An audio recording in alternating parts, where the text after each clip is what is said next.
एक भोला भाला नवयुवक था, अड़ैया। उसका नाम अड़ैया मतलब 2.5 किलो। और क्या अजीब बात है कि उसका पहला आहार भी 2.5 किलो का ही था। लेकिन फिर हुआ यूं कि घर में माँ बाप विदा हो गए। अब उस 2.5 किलो आटे की रोटी कौन बना कर देता। जब कहीं ठौर नहीं मिली तब मिला संतों का आश्रम। वहाँ जाकर बड़ी नम्रता से बोला, मुझे सेवा में रख लो महाराज, कोई भी काम दे दो। संत ने पूछा, बेटा नाम क्या है? बोला, अड़ैया। हंसते हुए संत बोले, अरे ये भी कोई नाम हुआ? अड़ैया बोला, महाराज मैं कम से कम 2.5 किलो पाता हूँ, इसीलिए नाम अड़ैया पड़ गया। संत मुस्कुराए, तो तौल के खाते हो? बोला, हाँ 2.5 किलो अनाज मिले बिना पेट नहीं भरता। फिर हाथ जोड़ के बोला, महाराज जो भी सेवा आप सिखाओगे बताओगे वही कर लूंगा, बस मुझे रख लो।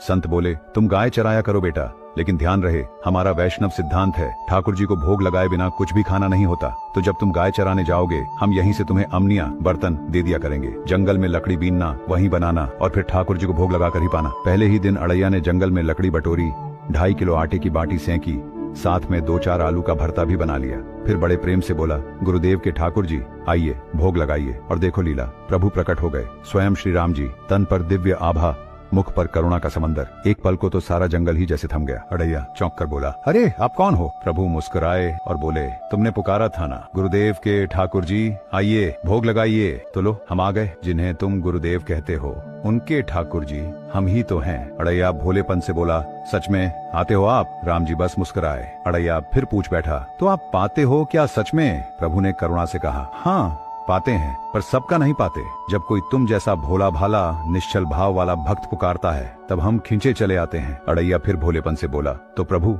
आप अलग पत्तल ले लो, मैं अलग। राम जी हंसते हुए बोले, अरे भोग ऐसे थोड़े लगता है, भोग तो प्रेम से एक साथ लगता है। प्रभु बोले, अब तुम आंख मूंद कर बैठो, जैसे तुम्हारे गुरुजी भोग लगाते हैं वैसे ही। अड़िया ने श्रद्धा से आंखें मूंद ली। जब उसने आंखें खोली तो पत्तल एकदम खाली थी, रत्ती भर भी नहीं बचा था। अगले दिन अड़ैया सीधा गुरुजी के पास गया।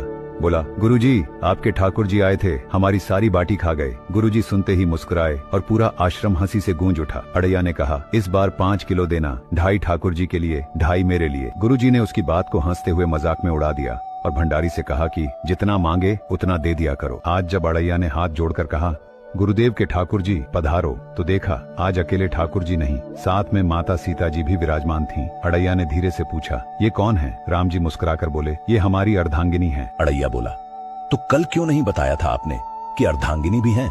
ये भी तो पाती हैं। राम जी बोले, हमारे जैसा ही पाती हैं। प्रभु आराम से बैठ गए और सिया जी तो खुद स्वाद वखान करके पाने लगी। जानकी जी के मुख से ऐसी करुणा, ऐसा वात्सल्य बरस रहा था कि अड़ैया कुछ कह ही नहीं पाया, बस देखते रह गया। गुरुजी से जाकर बोला, गुरुदेव आज 7.5 किलो देना। गुरुजी बोले, 7.5 क्यों?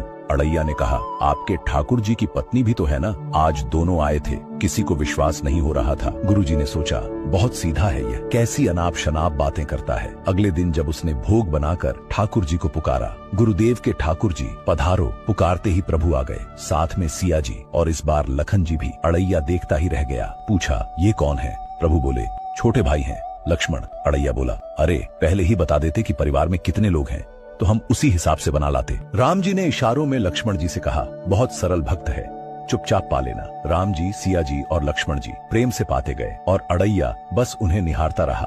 अगले दिन अड़ैया बोला, गुरुजी आज 10 किलो आटा चाहिए। गुरुजी ने चौंक कर पूछा, 10 किलो? वो क्यों? अड़ैया बोला, इस बार आपके ठाकुर जी, उनकी अर्धांगिनी और उनके छोटे भाई भी साथ में आए थे। इस बार गुरुजी के मन में शंका हो गई। फिर सोचने लगे कि अगली बार ऐसा बोला तो देखना ही पड़ेगा। इस बार जब अड़िया गाय चराने गया तो मन ही मन सोचने लगा, कहीं आज भी कोई नया आ गया तो। आज वह बिना भोग लगाए ही हाथ जोड़ के बोला, गुरुदेव के ठाकुर पधारो।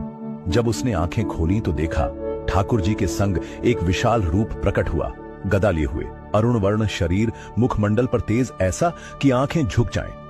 अड़ैया कांप गया। पूछा, ये कौन? राम जी मुस्कुराए, ये हमारे सेवक हैं हनुमान।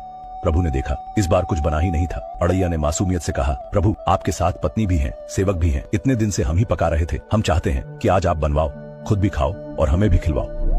प्रभु मुस्कुराए, सीता जी की ओर देखा, वो अलवेली भाव से मुस्कुराई। तुरंत हनुमान जी को आदेश हुआ, उपला बीनो, लकड़ी लाओ। लक्ष्मण जी चूल्हा सुलगा रहे थे, सीता जी पकाने लगी और अड़ैया बोला, आप लोग बनाओ, मैं तो गायें चराने जा रहा हूँ। अड़ैया भागता हुआ आश्रम पहुंचा, गुरुजी के पास गया और बोला, गुरुजी आपको विश्वास नहीं होता था ना, आज मैंने आपके ठाकुर जी समेत पूरा परिकर काम में फंसा लिया है, आप चलिए। गुरुजी मन में सोचने लगे, जो बड़े बड़े योगियों के ध्यान में भी नहीं आते वो इस अड़ैया के सामने कैसे प्रकट हो। फिर बोले, चलो खुद चलकर देख ही लेते हैं। जैसे ही गुरुजी वहां पहुंचे, दृश्य देखकर स्तब्ध रह गए, फिर सीधा राम जी के चरणों में गिर पड़े और बोले, प्रभु ये कैसी लीला है? प्रभु ने करुणा से मुस्कुराते हुए उत्तर दिया, जो ज्ञानी भक्त होते हैं उनके तर्क और दौलत की पकड़ में मैं नहीं आता।